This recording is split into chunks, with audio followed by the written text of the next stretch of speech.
100 में से सिर्फ 2 से 4 लड़कियां पवित्र है। 100 में कोई 2-4 कन्याएं ऐसी होंगी जो अपना पवित्र जीवन रखकर किसी पुरुष को समर्पित होती होंगी। कैसे वो सच्ची बहू बनेगी?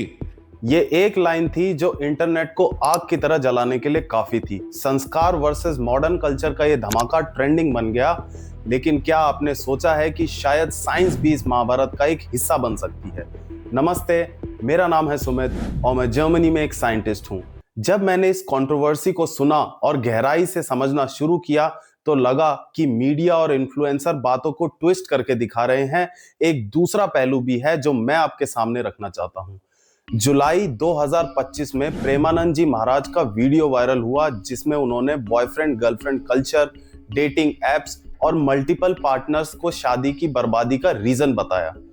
मीडिया हाउसेस ने इन बातों को मिसोजिनिस्ट और टॉक्सिक स्टीरियोटाइप्स कह के पब्लिक कर दिया, लेकिन शोर के पीछे प्रेमानंद जी का एक कोर मैसेज था कि रिपीटेड रिलेशनशिप और एंडलेस ऑप्शंस कमिटमेंट को डाइल्यूट कर सकते हैं। यही मेरा सवाल है उन मीडिया हाउसेस से, आप लोगों से और इन मॉडर्न इन्फ्लुएंसर से जो इस बात के अपोजिट खड़े हुए हैं। क्या आपने साइंस की साइड से इसे देखा?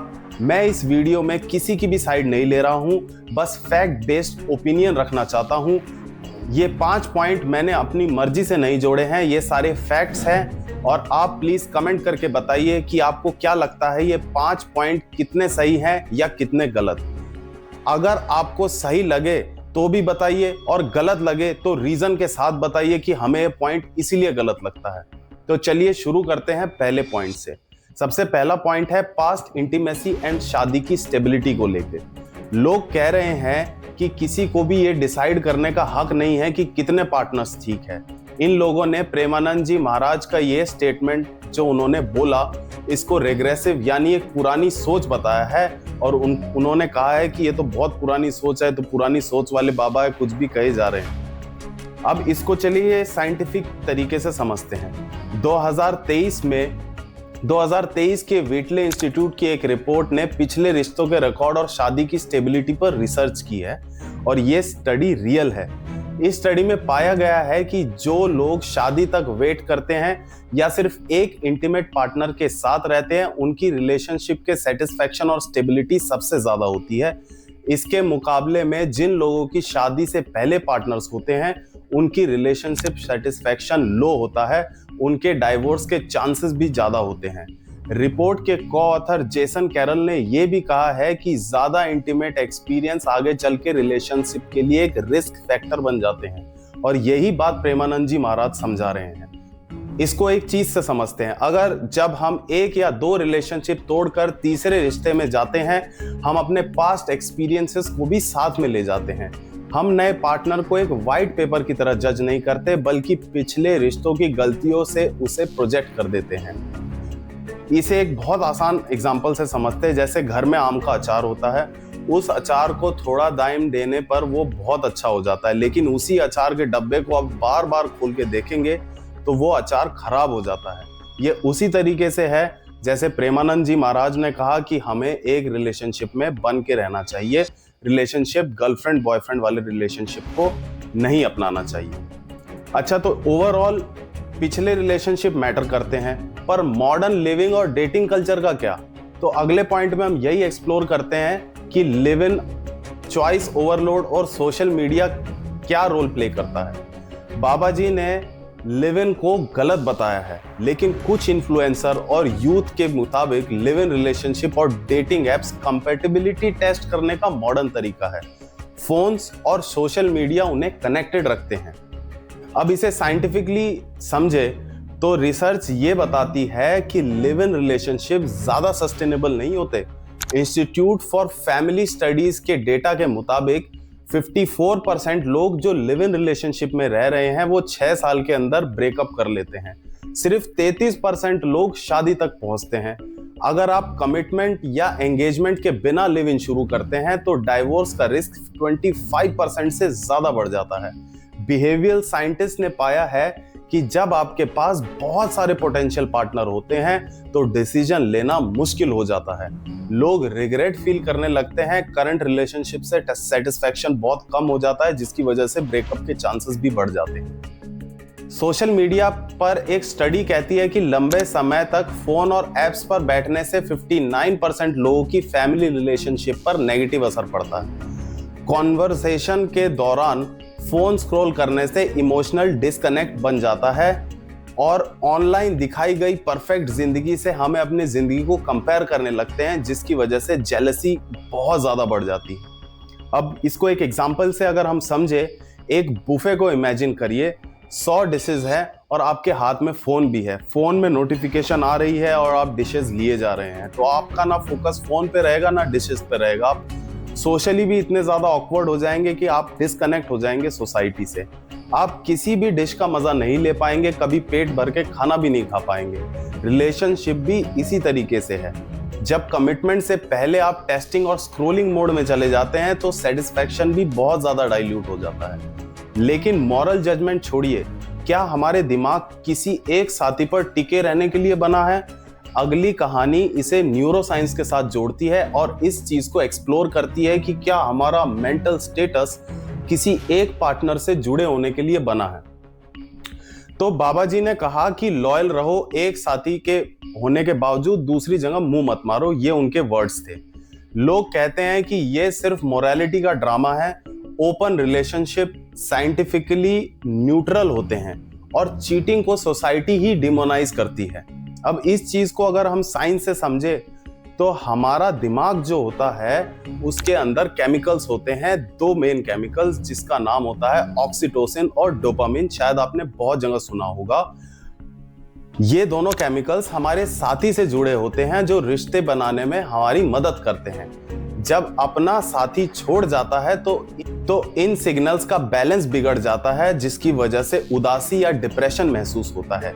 यही वजह है कि दिमाग एक ही साथी के साथ रहने को नेचुरली रिवॉर्ड करता है। एक बड़े रिव्यू ने यह भी बताया है, उन्होंने जब 160 अलग अलग समाजों को डेटा इकट्ठा किया और उन्होंने पाया कि शादी में बेवफाई यानी पार्टनर के साथ चीटिंग करना ब्रेकअप का सबसे कॉमन रीजन है। बेवफाई ना सिर्फ रिश्ता तोड़ती है बल्कि दोनों लोगों के मन और जज्बातों को बहुत चोट पहुंचाती है, जिससे डिप्रेशन और सेल्फ एस्टीम की समस्याएं भी बनने लगती है। तो अगर हम इसे आसान भाषा में समझे तो एक रिश्ता एक सीमेंट और पानी के मिक्सचर की तरह होता है।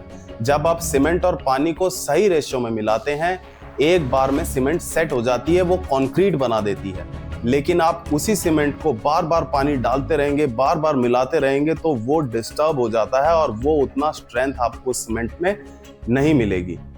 अब साइंटिस्ट बोलते हैं कि हम नेचुरली बॉन्ड करते हैं और बेवफाई से दिमाग डैमेज होता है। ये सब हमने इस चीज में समझा, पर क्या हम लॉन्ग टर्म हैप्पीनेस सिर्फ एक्साइटमेंट से नहीं डीपर मीनिंग से भी आती है?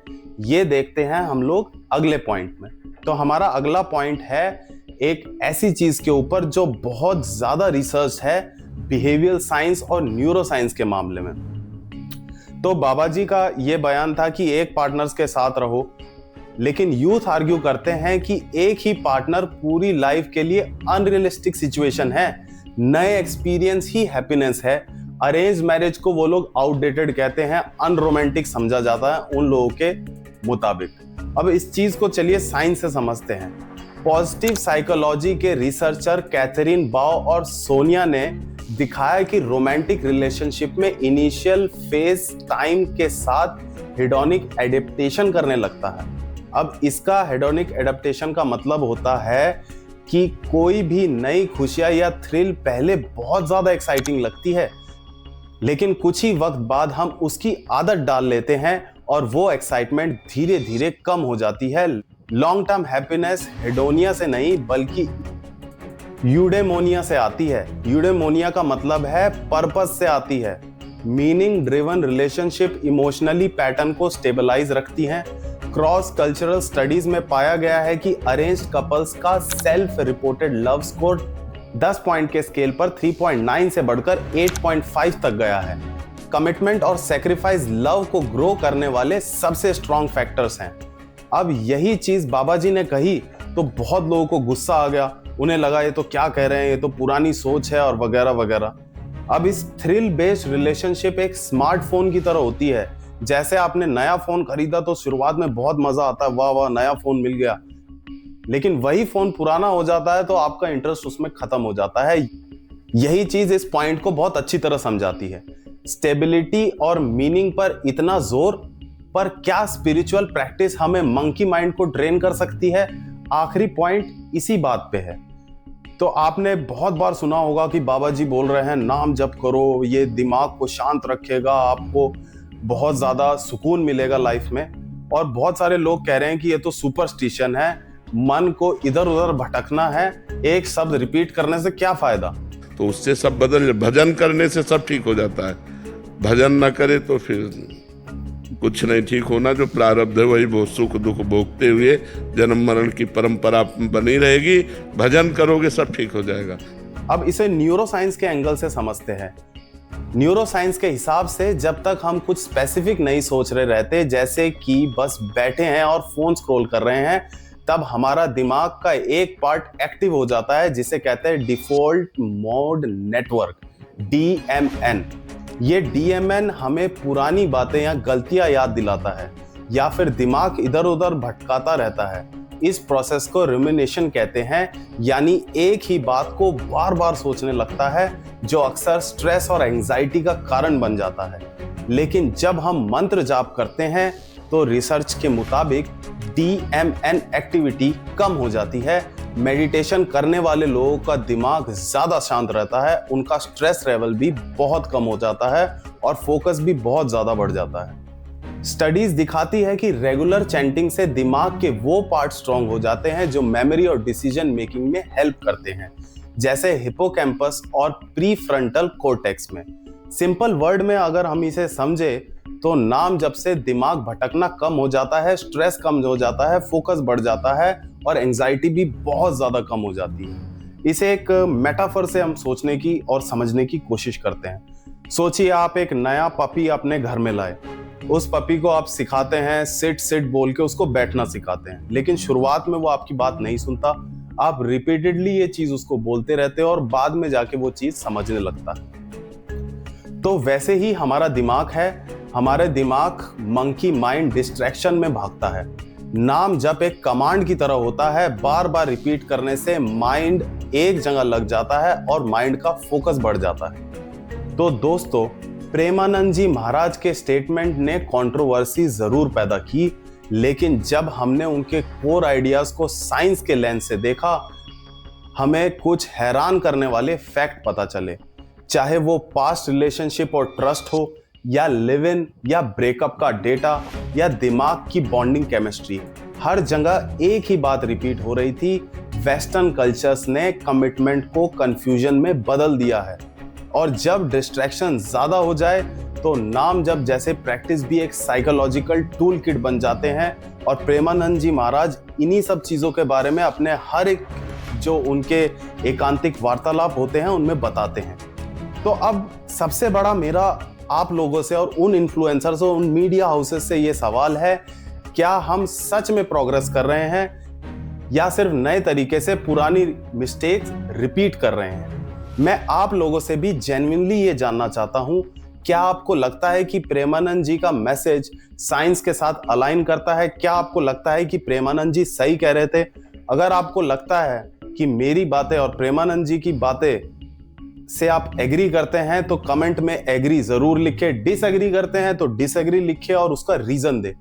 अगर आप कंफ्यूज्ड है, आपको समझ में नहीं आया कि कौन से पॉइंट को फॉलो किया और कौन सा पॉइंट आपको प्रोवोकिंग लगा, तो कंफ्यूज भी लिख सकते हैं कमेंट्स में। मेरा नाम है सुमित और मिलते हैं नए वीडियो में एक नए साइंस बेस्ड स्टोरी के साथ। और हाँ, जिन्होंने भी चैनल को सब्सक्राइब किया है, मेरा दिल से उनको शुक्रिया।